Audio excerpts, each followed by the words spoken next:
From Apple Valley News Now, First Alert Weather with Chief Meteorologist Josh Colbreth. Welcome back to Good Morning Northwest. We are once again going with that First Alert Weather Day for this morning, as we'll have the potential for icy roads. And we'll go ahead and take a current look at current road conditions. And it looks like the bulk of the pink and the blue, which indicates the ice and the snow, it looks like the bulk of that is in higher elevations. But I don't want you to be lulled to sleep for the valleys, for the basin, maybe a little bit less so for the foothills, but really everywhere this morning. Just be vigilant on your morning commute, as we could have a combination of both rain and freezing rain. So let's put this into motion over the next 48 hours with Futurecast radar. Still dealing with some light precip by this morning. The same thing for lunchtime.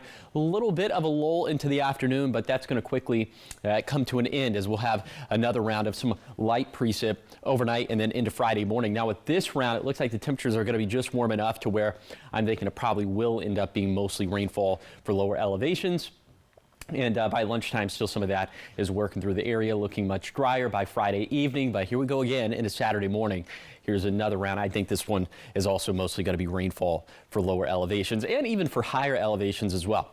So here are the ice accumulations we're expecting for the rest of this morning. I'm not as bullish on the chances for freezing rain for the foothills, but definitely for the basin, for the valleys, for higher elevations as well. Could have that little smattering of some freezing rain accumulations, and it doesn't take much to make those roadways slick, so we'll be keeping a very close eye on that.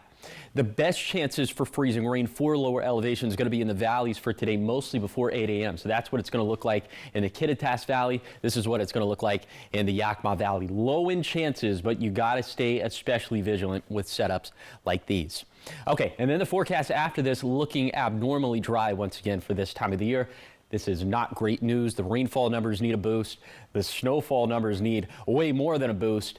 We need this graphic to look very different, and very soon at that. So here is 7-day forecast for the Tri-Cities. Perhaps a little bit slick out there this morning, but afternoon highs will be pleasant once again. For Yakima, we'll also see the same thing, patchy areas of ice possible this morning. And then for Ellensburg, the same thing for the Kittitas Valley as well. But it looks as if Friday morning's commute should be safer. For Hermiston, maybe a little icy for Thursday morning. Looks as if that threat will be curbed for tomorrow morning. And finally, for Walla Walla, a little too warm for ice this morning.